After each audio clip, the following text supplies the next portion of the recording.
Hello, everybody. I am John, aka Big Bad Biologist, and welcome to my Big Bad Bench. So today, hopefully, we're going to be finishing off the Farmertan LC3. We got a lot to get to, so let's get to it. So the first thing I wanted to go over is how I have been playing with the heat stakes. Ooh, Garth Beagle's here. How's it going, Garth?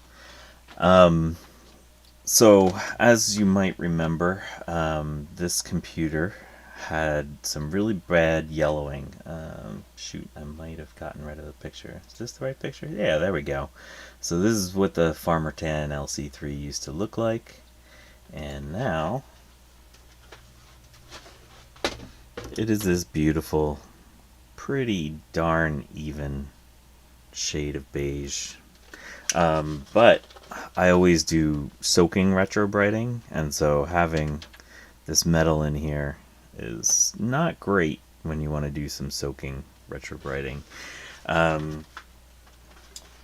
So these things are held on with a ton of heat stakes. So there. And most of them we don't really need to put back in, but they are good to hold the metal back onto the plastic.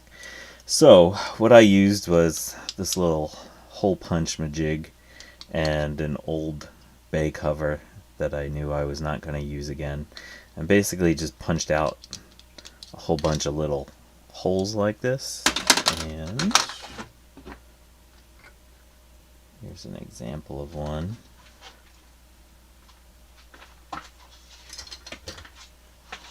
Let's get zoomed in. I apologize if my video quality isn't quite what I normally do.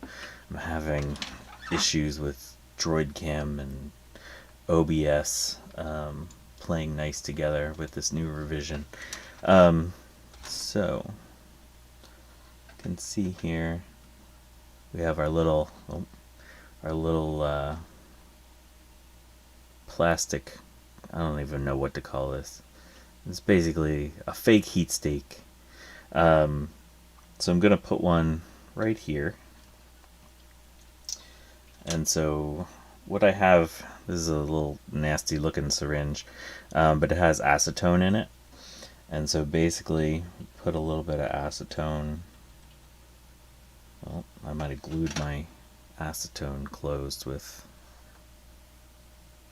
there we go, with some residual ABS. So we can put this acetone here on the ABS, put it on the other side,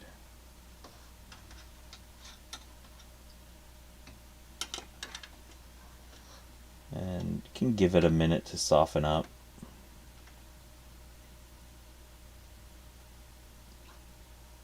And then,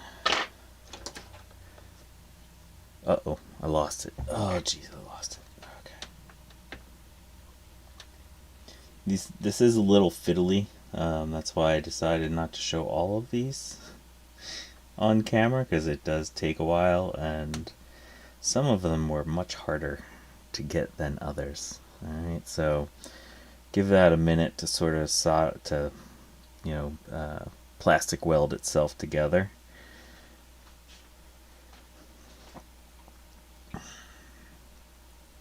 And you can kind of blow on it if you want, but it's not going to come across really on the camera here, but that you can kind of make out a little point around the side where the plastic's actually melting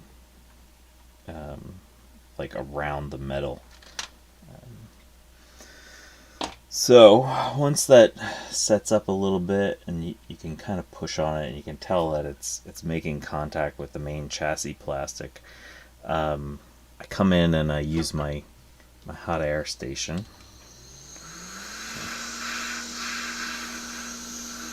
And you might be able to see it. There's a little bit of bubbling, just to dry out some of that acetone.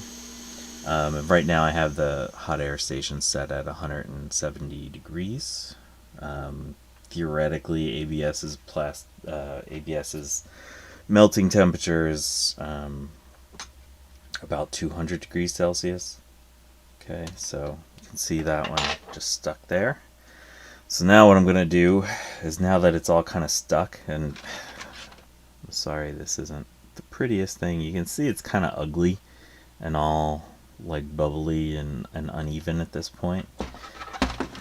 So I'm going to come back and hit it with my hot air station again, 175, just until you see it start to melt.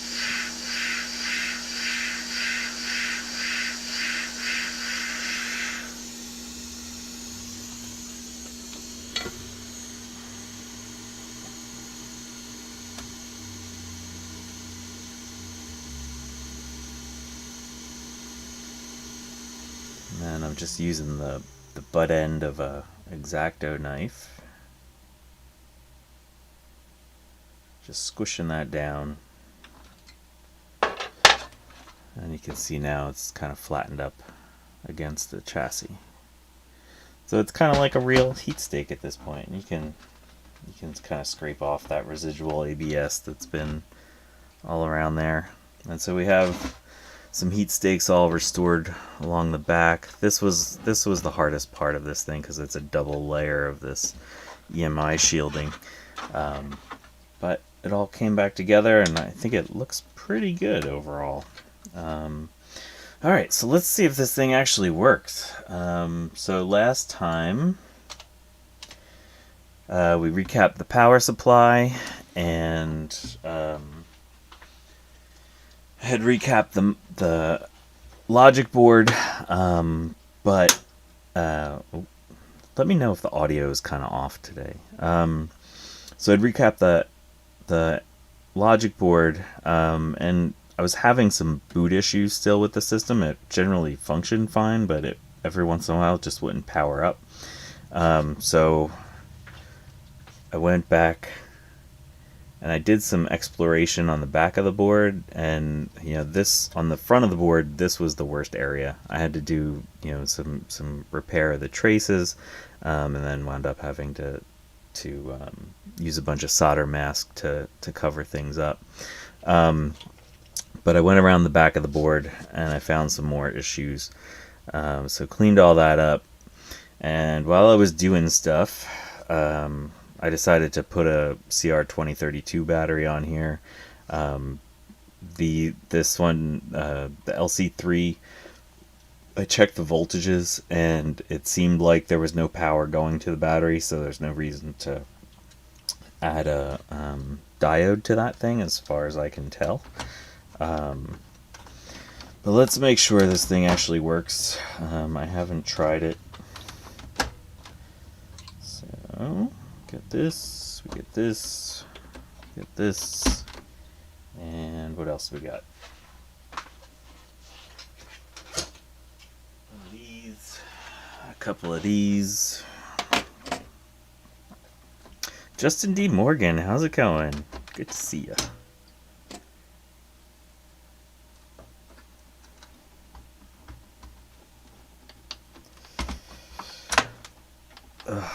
It's been so long since I worked on this thing, I almost forgot where I was at.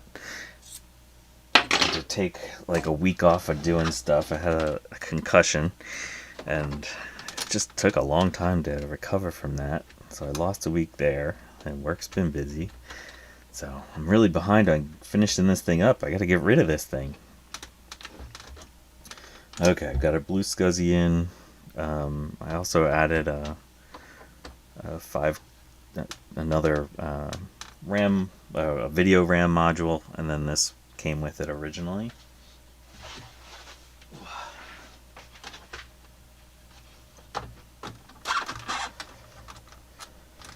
Power.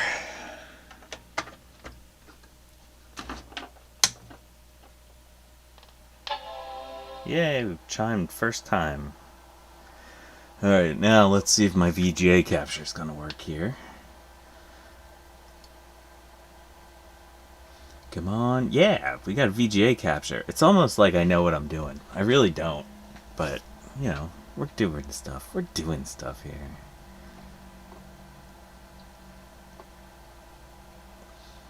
Alright, well, oh, that booted up fast. Wow. Okay, cool. Are we seeing about this Macintosh? Yes, we have all 8 megs of RAM. And if we go to control panels, let's go to monitors. And we got thousands of colors. So the video RAM module is working. We see all our RAM. So this is cool. Alright, let's shut this thing off. And go, no, not my face. Alright, cool. So let's pop this thing back out. Or start popping it out. Let's do the overclock. So there was apparently a thing called a... Yes, it's when the LC3 is the non-castrated version of the LCs. So to get that full 32-bit bus cranking super mega fast. But we can make it super mega ultra fast, maybe. So this is a 25 megahertz CPU. There was a different, slightly similar model called the LC3 Plus. That all we have to do to change the identifier on this thing and to change its speed is to change the position of a jumper right here. But what I like to do when I do this modification is make it reversible, in case there's some sort of instability associated with the overclock. So I like to put in a little switch and make it so that we can change the speed kind of, not necessarily on the fly, but you know, between boots. You could pop the case open and change the switch position. So this is just a little turbo switch from an old PC, and it's basically a 2-position switch. Just want to be able to trace this wire, make it fit nicely around in here.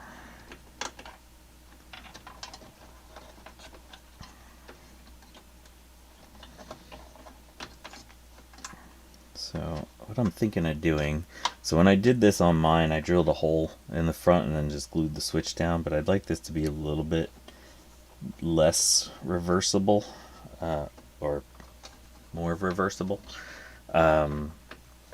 So I think what I'm going to do is just zip tie it onto the hard drive chassis, or hard drive caddy thing. Alright, so what we want to get to is this R14 over here. So I'm just going to snip that.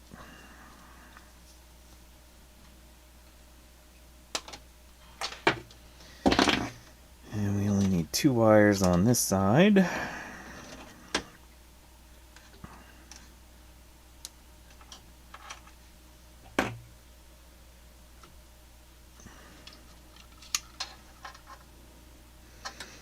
So Garth, have you come down off the high of VCF Midwest yet? You seemed pretty amped there last week.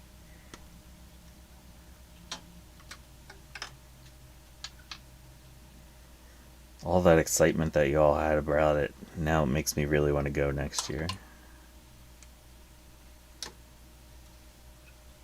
Still shaking.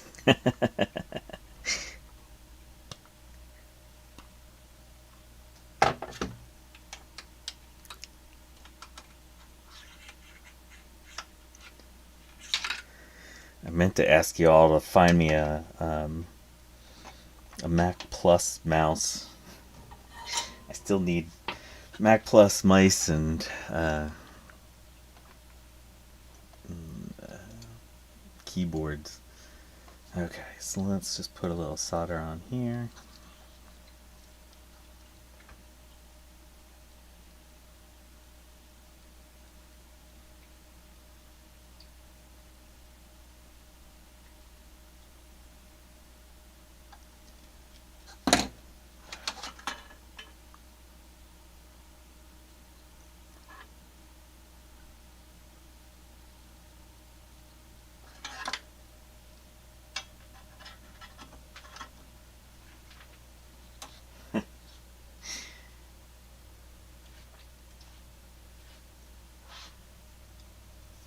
think I'm gonna try to go to the VCF swap meet in Jersey in October. We'll see. We'll see if we can swing it. It might be a little.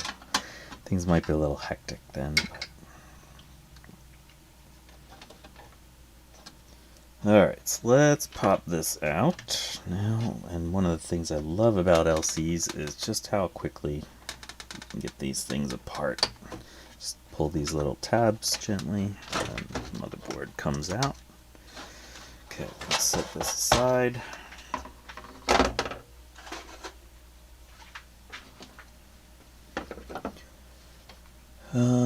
Let's see if the zoom, and again, I'm sorry for the quality's not quite what I wanted. So yeah, so what we're looking for is resistor 14, and again, that's just a 0 ohm resistor.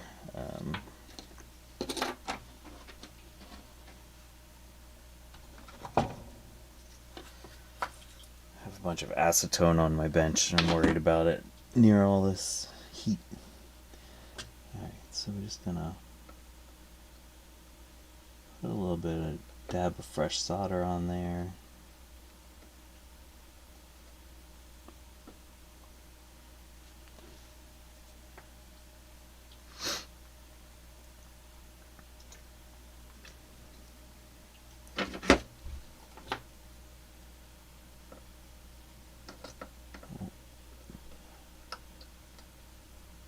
Okay, so there goes our 0 ohm resistor. Set that off to the side. And now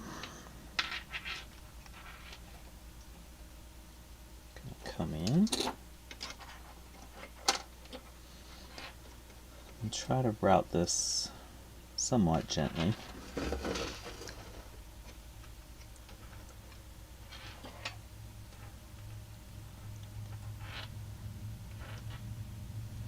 And these colors don't really mean anything. All we're doing with this is, basically creating a reversible bridge with the switch.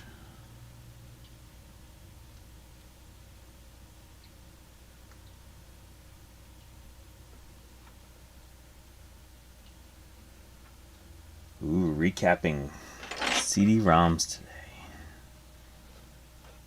Oh, I probably should have done this as a StreamYard. Well, I guess I'd have to pay for a StreamYard license. I'm not ready to do that yet. We could have filled in for Dave. Happy birthday, Dave. Okay.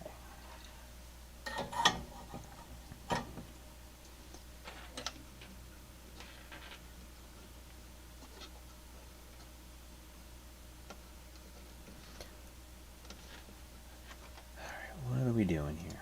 Okay. Oh, I was sorry I was off there. Oh, my camera's all screwed up today. We'll get there eventually. Okay, so I think this is all going to be good.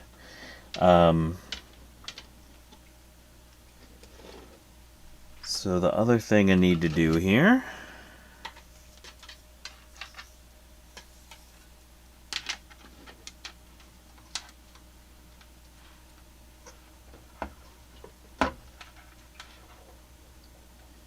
is we need to come on the back of the board and find R74.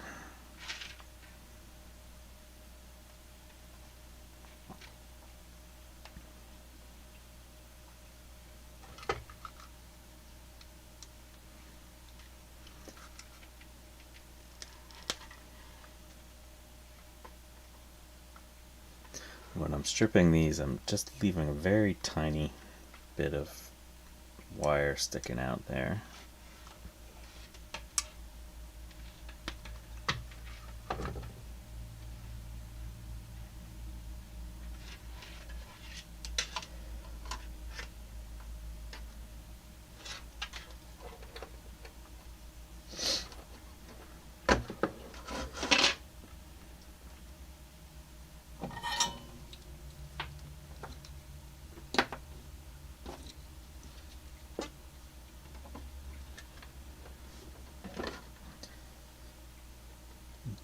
feeling kind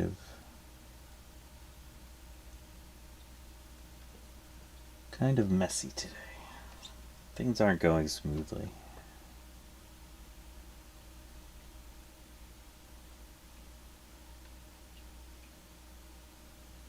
Okay, got that one tinned.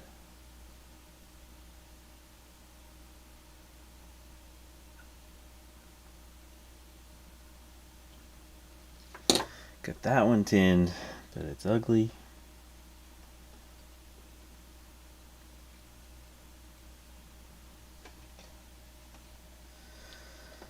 Alrighty. I want to cut this wire off a little bit so we get a thing.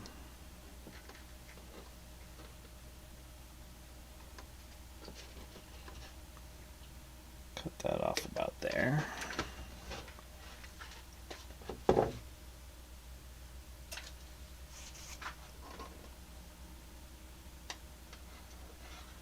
Okay, so there's resistor 74. So we're just going to plop one of these on one side and one on the other side. Gonna put a little bit of fresh solder on here.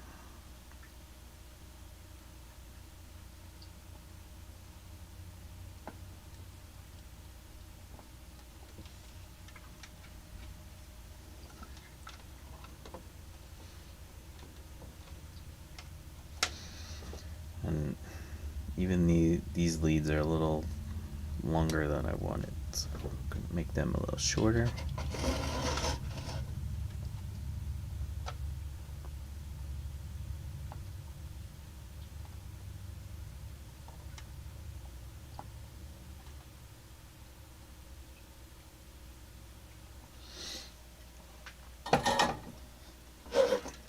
Okay, so we got wires there and there.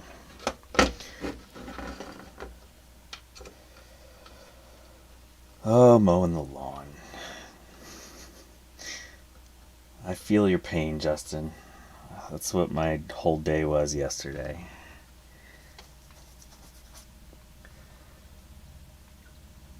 Let's zoom out a little bit here.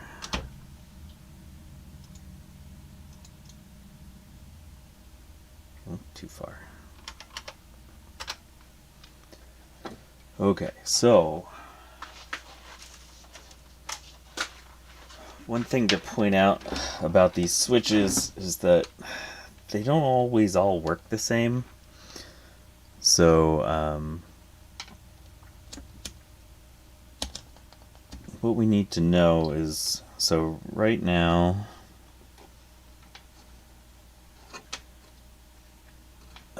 with this being like this, of course we have really nice heat shrink tubing on here. That's going to get in the way. I guess we can do it here.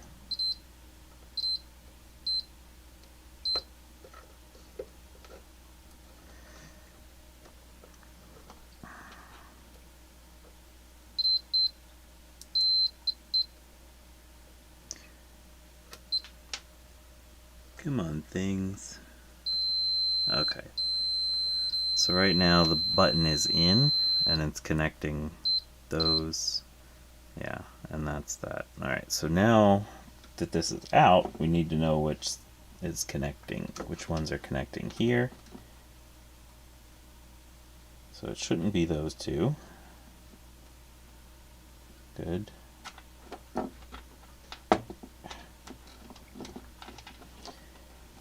I need one of those grabby arms. I have a set, but they kind of suck. Okay, so this one is outside. So we need to connect the yellow and the red that we ran to the other jumper position to the outside wires here. I probably should have stripped these before soldering them, but it'll be okay.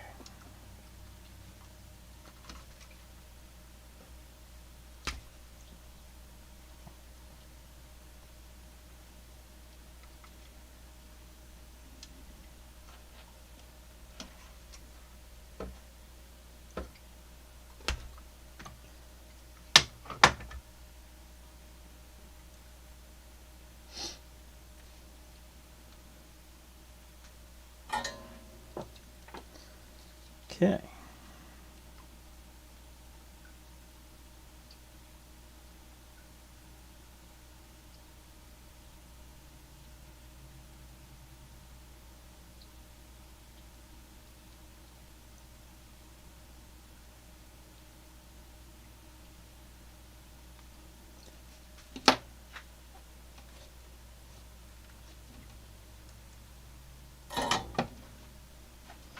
So now, put some heat shrink tubing around there.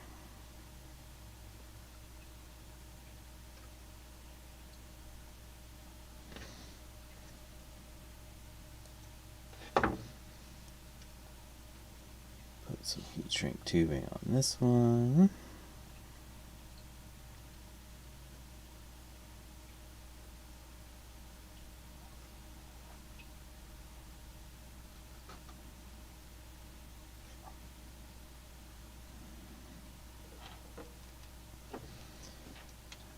Alright, and again, when we go to solder these, we're going to be doing this to the outside legs of this switch.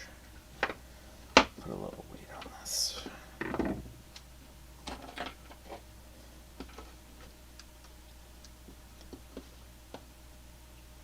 There we go. Oh yeah, I'm a professional.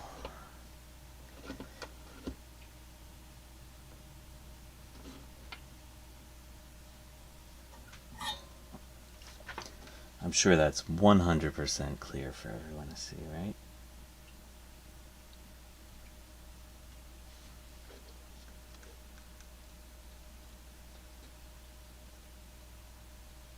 Oof. Okay. That leg is very dirty.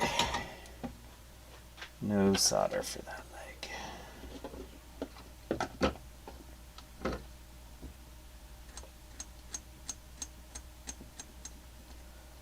Put a little scrapey action. Let's see if we can get that to go.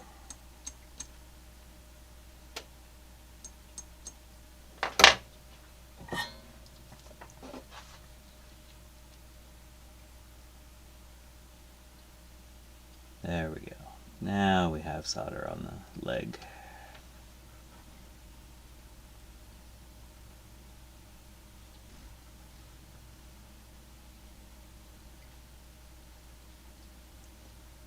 Alright, so we got both our legs soldered. Now let's pop in. We'll connect this wire to here. Let's see.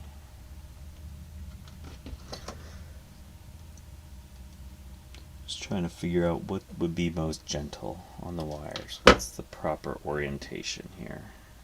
Okay. So yeah, we'll do red over there.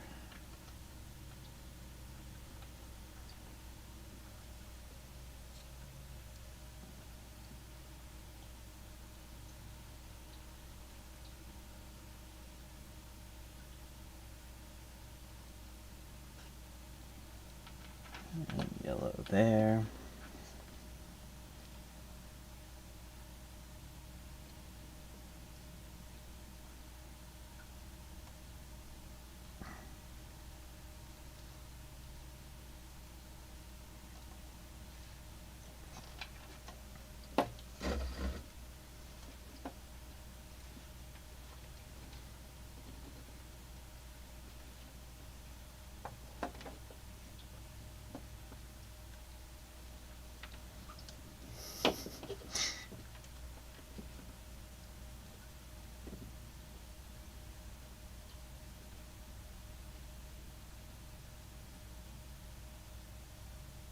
Okay.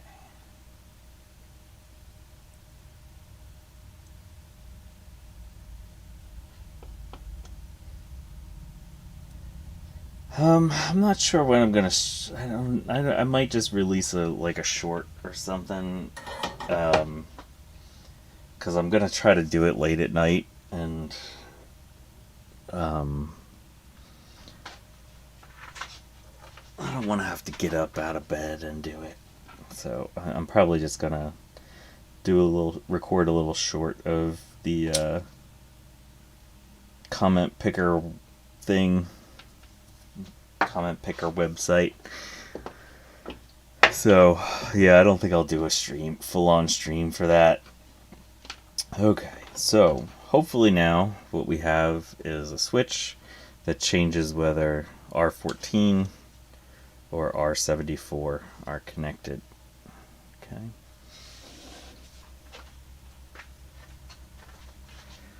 So now let's see if we screwed this thing up.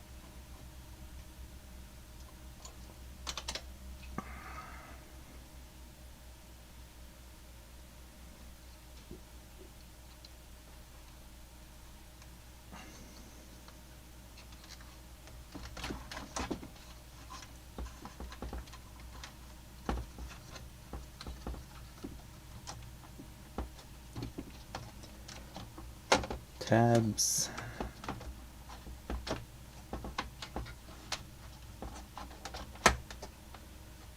Okay, so that's all good to go. Let's see, our little wire wraps around real nicely between our floppy connector and our power connector.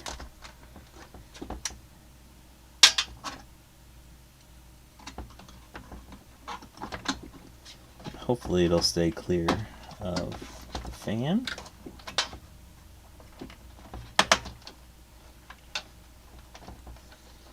There we go.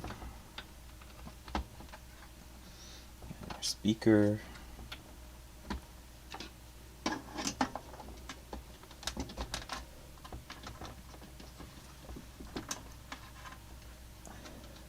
Yeah, basically we're just changing our machine ID here so that we can overclock this puppy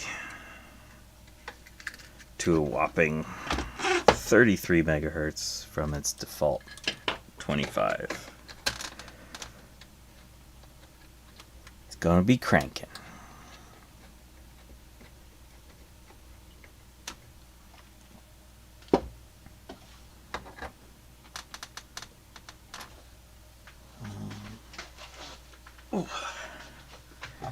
Okay, here we go in 3, 2, 1.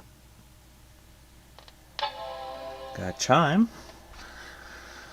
Let's see if my VGA capture's still working. Give that a second. Okay, good. While that's booting, I'm gonna go grab a zip tie.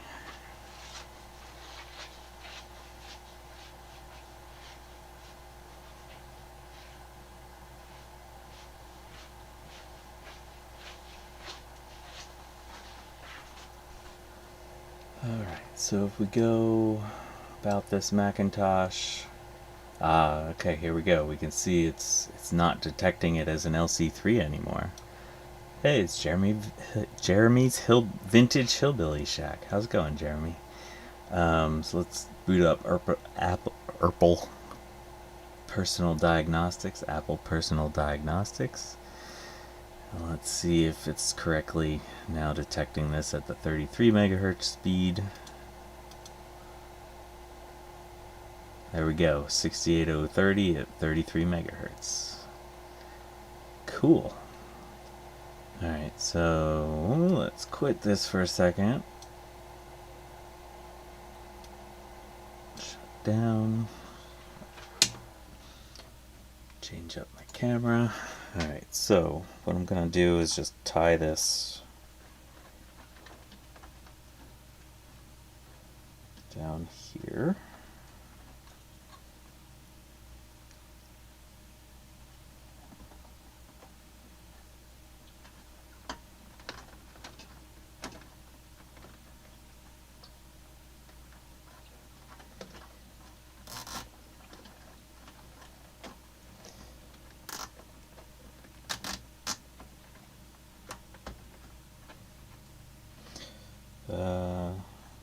Actually, before I tie that down too hard, I want to tie down this blue scuzzy to the connector. I think I had some screws. Oh yeah. So it looks like these screws, which are for like a 40mm case fan. Should work pretty well to tie down the blue SCSI into the mounting tray. I don't want to pull on this thing too hard now that I've got it sort of tied in to the motherboard.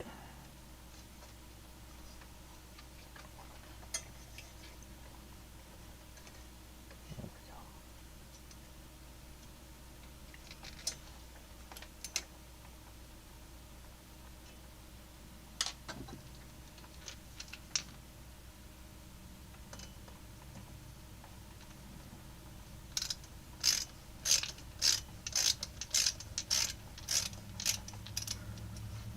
Wow, that's a lot of memories to be bringing back from an LC3.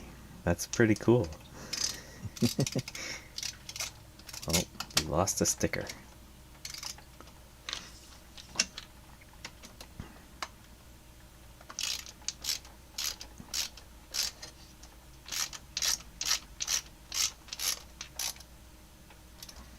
So these fan screws, you know, they're kind of flush so they won't get in the way of things.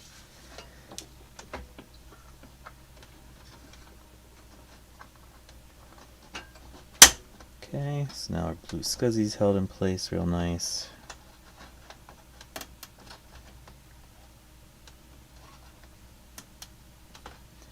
Now our switch is held in place nice, and let's get rid of that, some of that excess zip tie.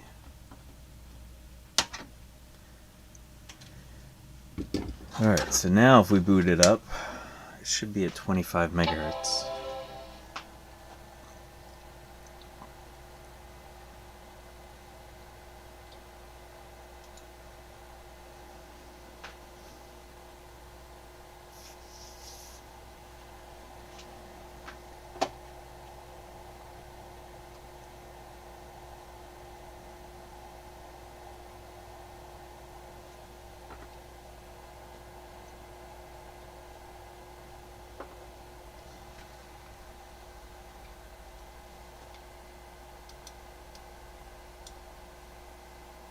Okay, so yeah, now we can see the machine ID is read properly as an LC3, which means that we should be at 25 megahertz again.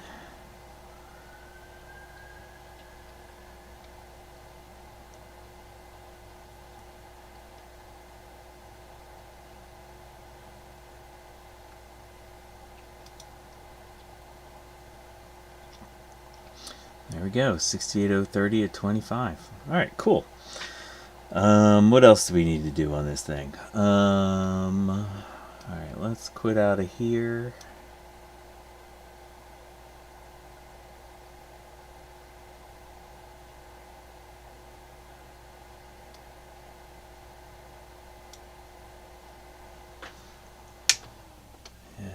Go back to this. Alright, so the next thing I want to do is I want to put a heatsink on here. It's probably overkill, but it doesn't hurt. Yeah, I wonder too about like how hard it would be to modify the software to read the image as an LC3 Plus.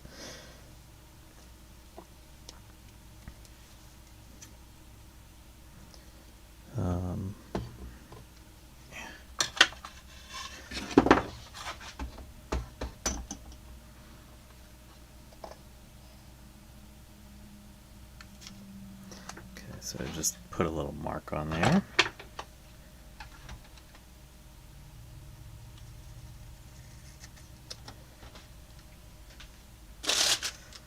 Why, you don't consider Windows 95 an upgrade over the power of the LC3?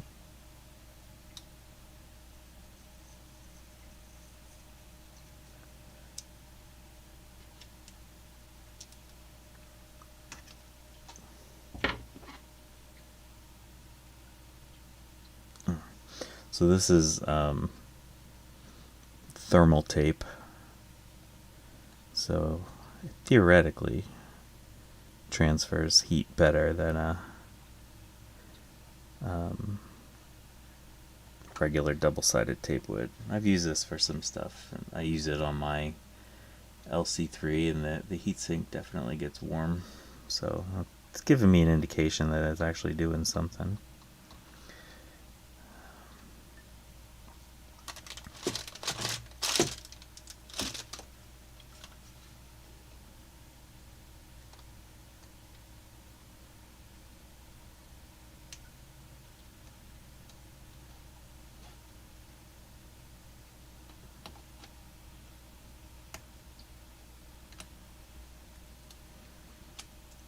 Okay. Then I have this heatsink, which is just like a chipset heatsink off of some old motherboard that got trashed.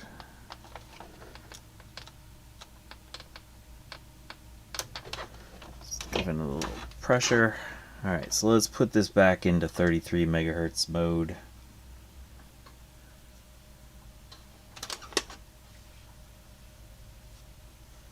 Yeah, I heard about the fact that some of these shipped with 16 megahertz running at 25. That's wild.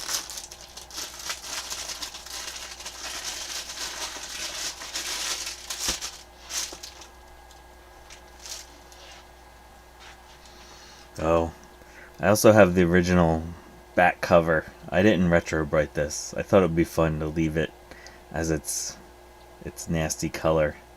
Have a little contrast to how far we've come. Make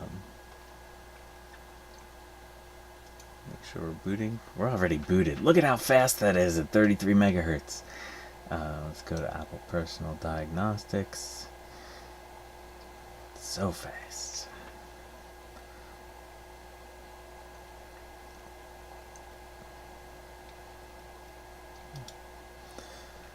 Let's run some benchmarks here. While that's doing that, let's put in this little cover majig.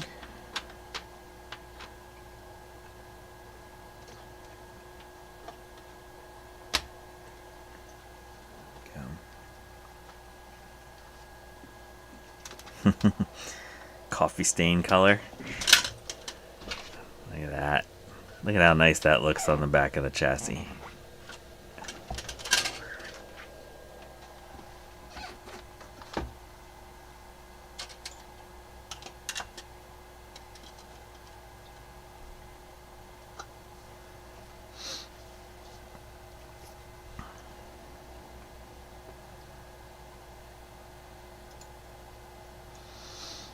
Alright, so obviously we're a little bit faster than a Mac Plus. Let's see how faster we are than a Mac 2 Ci.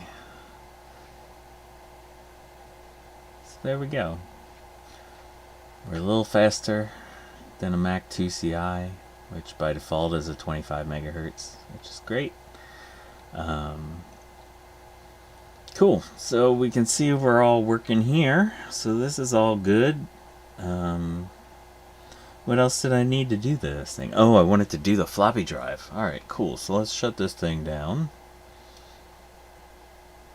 I'll do some extended testing, make sure that it's all nice and stable.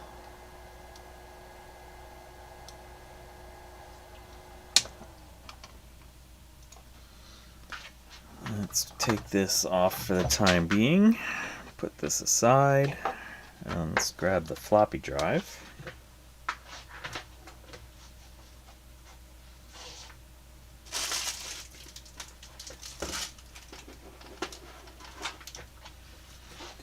I have not touched the floppy drive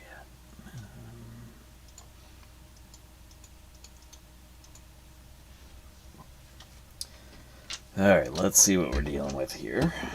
From the outside, it looks like this is actually in really good condition.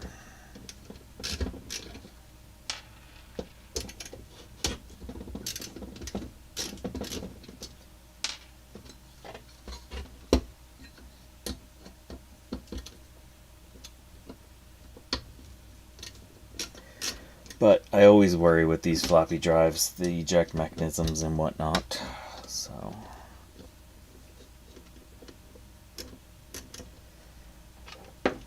what do you need the UV laser for, Garth?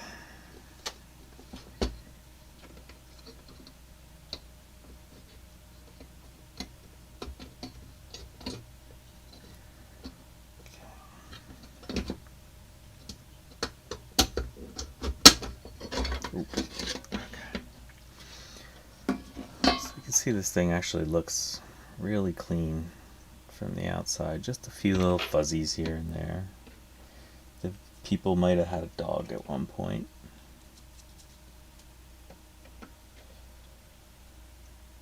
Looks like there's a few little dog hairs in here. Definitely.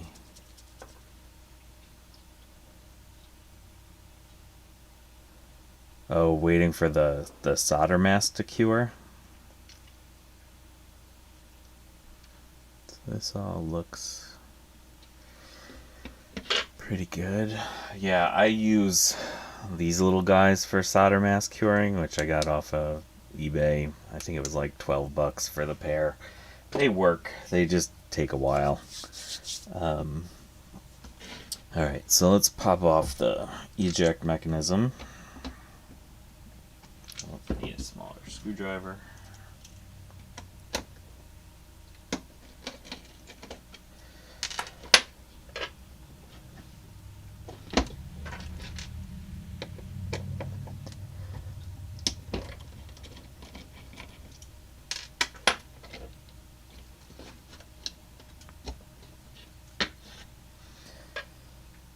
So the other thing I do for those is, like if you need to make some UV solder mask cure, it does help if the initial part does get hit with UV light, but you can dry it with like a hot air station.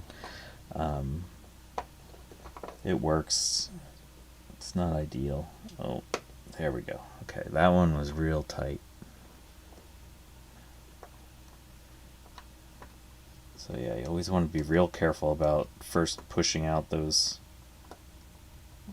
retention clip right here. It's very easy to snap those off.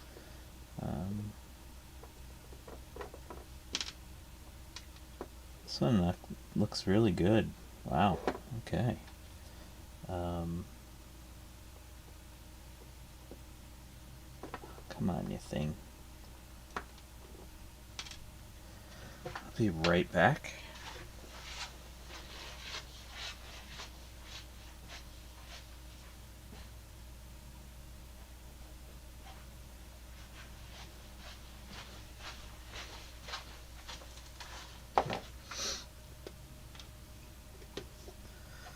What I'm going to do is just put a little drop of oil by the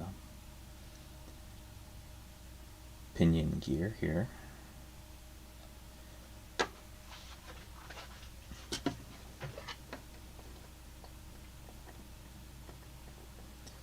And just giving that a little spin, making sure it's good.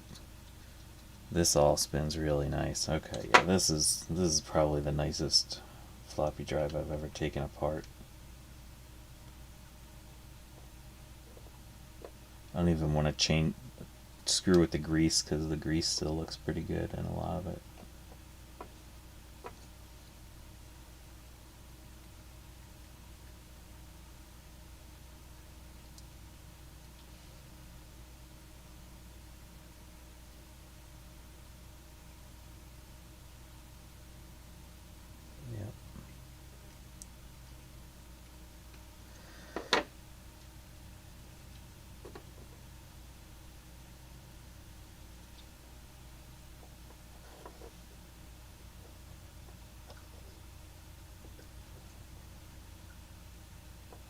Alright, so that's good.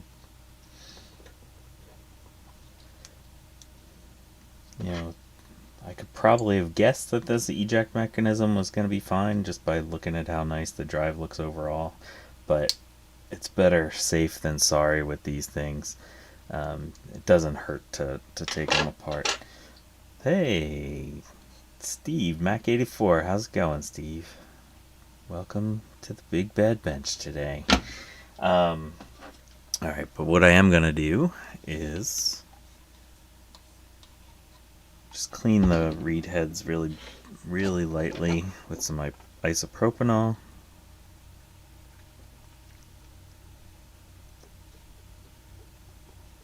Yeah, you might have missed all the fun already, Steve. I'm processing through all the work today like a champ. It's rare for me to be this productive. Definitely go back and check the beginning where I show how to repair heat stakes. Probably my most, I don't know, dynamic and compelling content yet.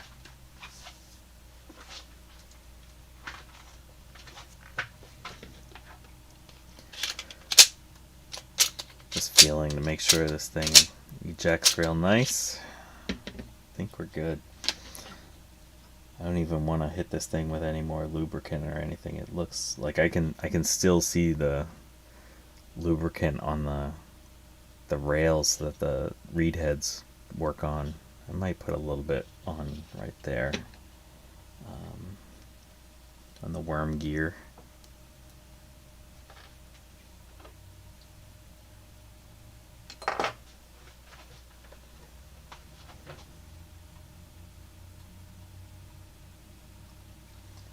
Just gonna put a little grease right here, so that when that thing moves, it'll re-lubricate itself.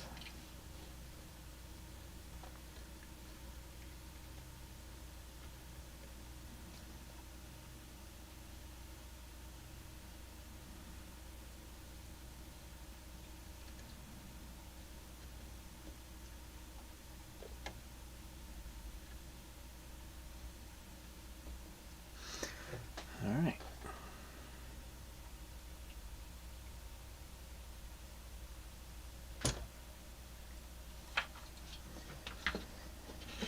So let's pop that back on.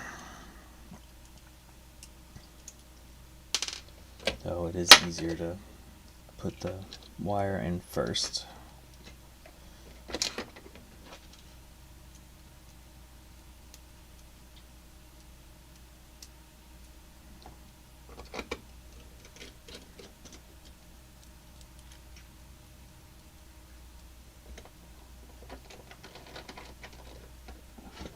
Okay. I guess I'll test it before putting it back in the metal thing.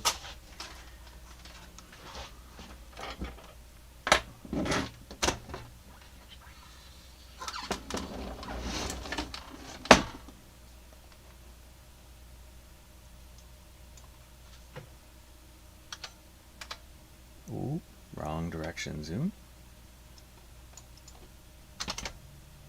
Oh jeez, what is going on today?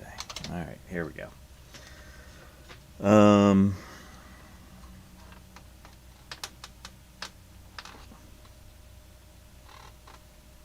So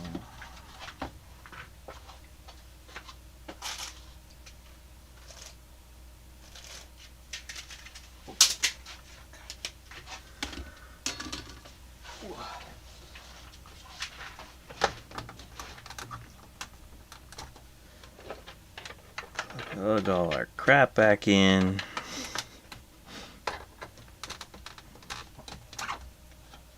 Lift this up so it doesn't short out on anything. I always worry about that. Okay, made its little noise.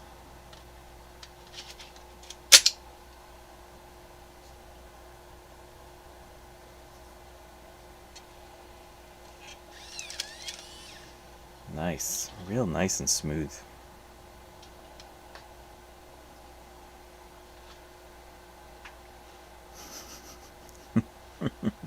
Naked floppy alert. Hide its modesty. Let's go to VGA. So I shut this thing down. Let's see if it is an 800K disc. I don't know. It should work, right? Yeah, there we go.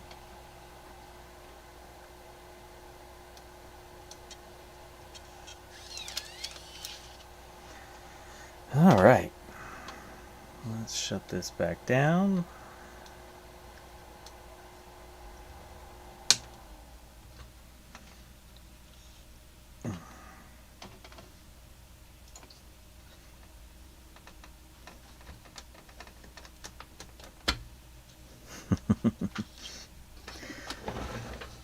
No judgment on our floppy nakedness. Look how clean that is in there. I didn't even clean this thing out. Yeah, this floppy drive was nice.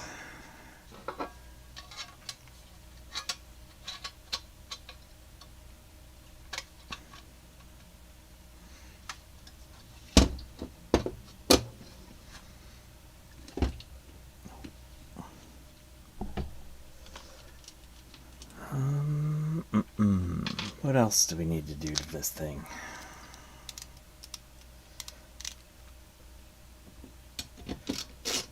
I really need to get a nice camera so that I can do like B-roll shots of these systems when they're complete, with some nice electronic music behind it, like all the professional YouTubers do with their fancy computers.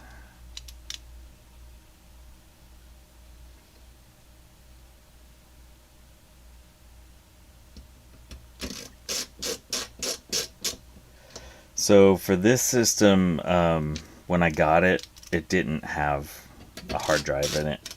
So when I give this one away, I'm giving it away with a blue SCSI.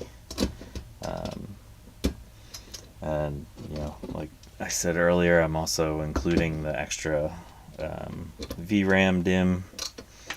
And what else am I including? Well, this stick of RAM was in there originally. So yeah, so the system's gotten a full recap. It's getting a blue SCSI. It's getting its overclocking switch here, and just make sure we're good to go. Chime. Yeah, so this is interesting. I don't know if any of you have come across this. So, and again, I should have done it one fix at a time. I don't know if it was some issues on the back of the motherboard over here that I wound up fixing, or if it was the inclusion of the CMOS battery. But between the two of those things, it's booted flawlessly ever since. So when I first, after I recapped the power supply, the system would sometimes just not boot. Like when I switched it on, it wouldn't do anything. But now, ever since adding the CR2032, it's been fine. I know with mine, I have some issues sometimes when I've seen with the LC475s, if you don't have a CMOS battery, they do weird things. Was it the logic board hitting the EMI shield? See, I don't think so, because I was trying it out of the case. I was wondering if it was like a weird grounding issue, but I also had a ground strap connected between the power supply and the logic board. So it could have been a weird grounding issue, but now that it's in the case, it's all totally grounded and it's nice and happy.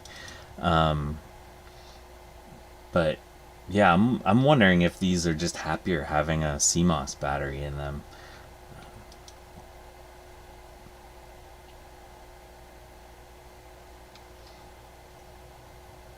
Get our unsupported machine problem here. Let's just do a quick run of Snooper.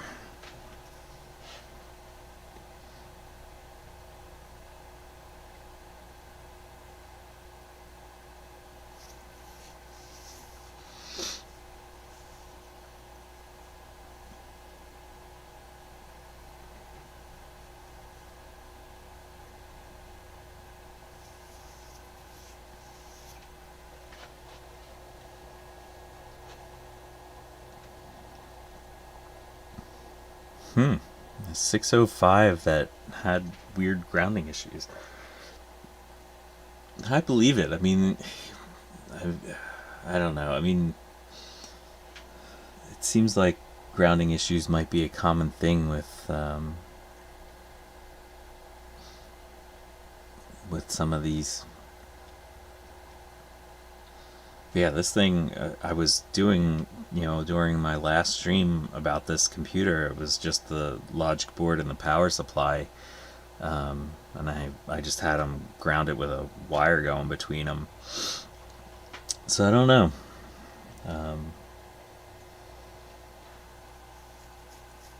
But yeah, it wasn't chiming it or anything. It was just it was doing nothing.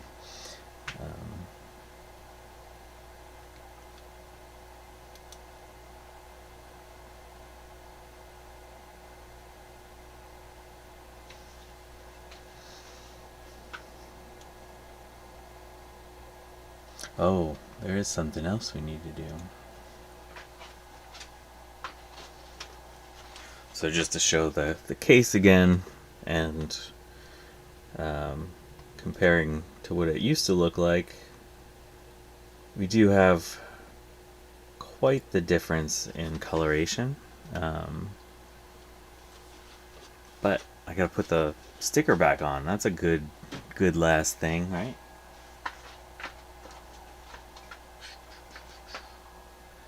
There's my X-Acto.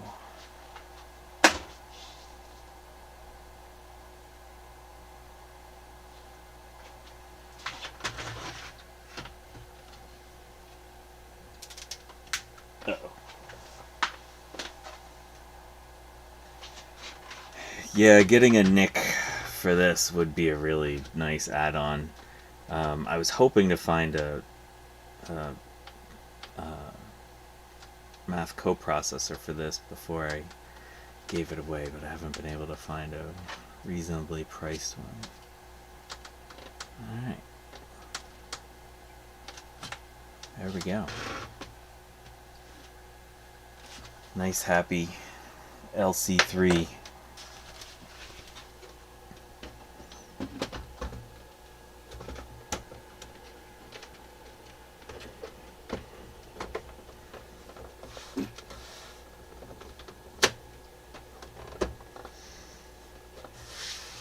This thing has cleaned up real nice compared to what it used to, and I don't know.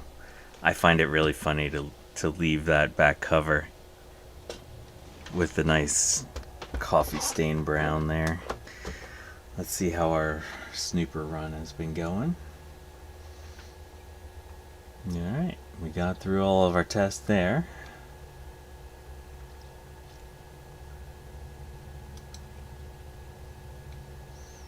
Yeah, another nice mod would be maybe adding a Noctua fan if we want to get fancy. Let's see if the snooper detect this properly. Oh yeah, there we go. We have our 33 megahertz CPU speed properly detected in snooper.